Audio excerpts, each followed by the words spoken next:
Your world is falling apart. Everything you planned is crumbling. And you're about to discover why this might be the best thing that ever happened to you. Crisis doesn't break you. It reveals you. The Stoics knew something most people never learn. The obstacle is the way. In the next 12 minutes, I'll show you exactly how to think like Marcus Aurelius when your life hits rock bottom. Because when you master this, you don't just survive crisis, you use it to become unstoppable. Picture this. You're Marcus Aurelius. Plague is ravaging your empire. Barbarians are at the gates. Your own son might betray you. Your closest advisors are plotting against you. How do you not lose your mind? You think like a Stoic. Here's what you'll learn today. The Stoic crisis mindset that turns disaster into opportunity. The 4-step framework for handling any emergency. How to find clarity when everything is chaos. Why crisis is actually your greatest teacher. Because here's the truth. The same crisis that destroys one person creates another. The difference? How you think about it. Let's dive in. Point 1. Crisis is information, not punishment. Your crisis isn't happening to you. It's happening for you. Listen carefully. Crisis is just life giving you data. When your business fails, that's information about your strategy. When your relationship ends, that's information about compatibility. When you lose your job, that's information about your industry. Most people see crisis as punishment. Stoics see it as education. Epictetus said it perfectly. Every art and every faculty contemplates certain primary objects. Translation. Every crisis teaches you something you couldn't learn any other way. I learned this during my darkest period. Lost my job, relationship ended, health problems hit all at once. I felt like the universe was attacking me. Then I shifted my thinking. Instead of asking, why is this happening to me? I started asking, what is this teaching me? Everything changed. The job loss taught me about financial independence. The breakup taught me about self-worth. The health scare taught me about priorities. Crisis wasn't my enemy, it was my teacher.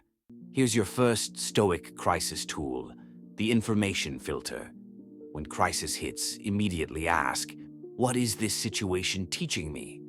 What weakness is it exposing? What strength is it building? Stop seeing crisis as punishment. Start seeing it as curriculum. Point 2. Focus only on your response. You can't control the storm, but you can control your sail. Here's where most people lose their minds in crisis. They try to control everything. The Stoics knew better. Marcus Aurelius wrote, "You have power over your mind, not outside events. Realize this, and you will find strength." In crisis, there are only two things: what you control and what you don't. What you don't control: the crisis itself, other people's reactions, the timeline for resolution, the ultimate outcome.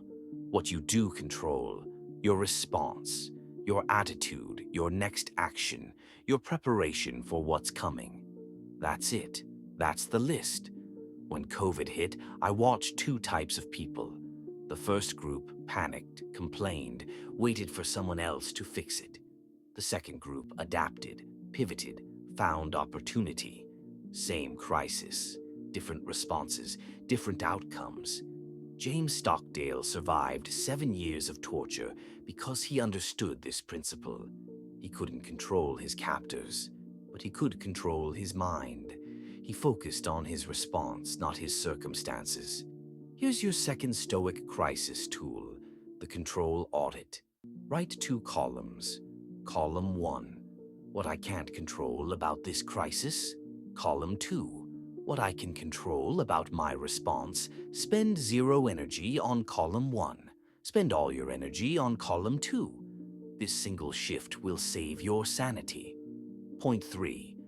Use the discipline of perception. The crisis isn't the problem. Your story about the crisis is the problem. Your brain is a storytelling machine, and in crisis, it tells horror stories. The Stoics called this impressions, the stories we tell ourselves about what's happening. Most impressions in crisis are lies. You lose your job. Your brain says, "I'm a failure. I'll never recover. My career is over." None of that is true. It's just a story. The Stoic discipline of perception means questioning every story your brain tells you. Seneca put it this way: we suffer more in imagination than in reality. Your crisis is probably not as bad as your brain is making it seem. Here's what I do when crisis hits. I separate facts from stories. Facts: I lost my job. I have 3 months of savings. The market is competitive. Stories: I'm worthless. I'll never find anything. I'm doomed. See the difference? Facts you can work with. Stories just paralyze you. Marcus Aurelius practiced this daily. He'd write, "Today I escaped anxiety." Or no, I discarded it because it was within me, in my own perceptions, not outside. The crisis is outside. The anxiety is inside. And you control what's inside. Here's your third Stoic crisis tool: fact versus story, separation. When crisis hits, write down the bare facts of what happened, the stories your brain is telling you, evidence for and against each story. You'll discover most of your suffering comes from stories, not facts. Change the story. Change your experience. Point 4. Find the hidden opportunity. Every crisis contains the seeds of opportunity. Most people are too panicked to plant them. The Stoics had a radical belief: every obstacle contains advantage. Marcus Aurelius wrote, "The impediment to action advances action. What stands in the way becomes the way." This isn't positive thinking. This is strategic thinking. When the 2008 financial crisis hit, most people saw disaster. But some saw opportunity. They bought real estate cheap, started businesses while competition was weak, invested when stocks were low. Same crisis, different perspective, different results. Crisis creates 3 hidden opportunities. 1. Clarity. Crisis strips away the non-essential. You see what really matters. 2. Strength. Crisis forces you to develop muscles you didn't know you had. 3rd, positioning. Crisis eliminates weak competition. The strong get stronger. But you only see these opportunities if you're looking for them. Most people in crisis ask, "How do I get back to normal?" Stoics ask, "How do I use this to become better?" When my business nearly failed, I was devastated. But that crisis forced me to learn skills I'd been avoiding. It made me more resilient, more creative, more focused. The crisis that almost destroyed me actually made me stronger. Here's your 4th Stoic crisis tool: the opportunity hunt. In every crisis, ask, what skills is this forcing me to develop? What weaknesses is this exposing that I can fix? What new paths is this opening up? How can I emerge stronger than before? Crisis isn't just something to survive, it's something to leverage. Point 5. Practice premeditation of evils. The Stoics prepared for crisis before it hit. That's why they stayed calm when it did. Here's the Stoic secret weapon: negative visualization. While everyone else lives in denial, Stoics mentally rehearse disaster. Not to be pessimistic, to be prepared. Seneca wrote, "Set aside a certain number of days, during which you shall be content with the scantiest and cheapest fare, with coarse and rough dress, saying to yourself the while, 'Is this the condition that I feared?'" Translation: practice being uncomfortable so real discomfort doesn't break you. This isn't morbid, this is practical. When you've mentally rehearsed losing your job, actually losing it doesn't destroy you. When you've imagined relationship problems, real problems don't blindside you. You've already been there in your mind. I practice this weekly. I imagine losing everything: money, health, relationships. not to be negative, but to build mental resilience. When small crises hit, they feel manageable because I've rehearsed bigger ones. The Stoics called this premeditatio malorum, premeditation of evils. Here's how to practice it. Weekly, spend 10 minutes imagining a potential crisis. How would you respond? What would you do first? What resources would you use? Daily, before important events, briefly imagine what could go wrong and how you'd handle it. This isn't paranoia, this is preparation. When crisis hits, you're not shocked, you're ready. Here's what we've covered.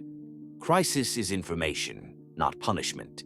It's teaching you something essential. Focus only on your response, not the circumstances. Use the discipline of perception to separate facts from stories.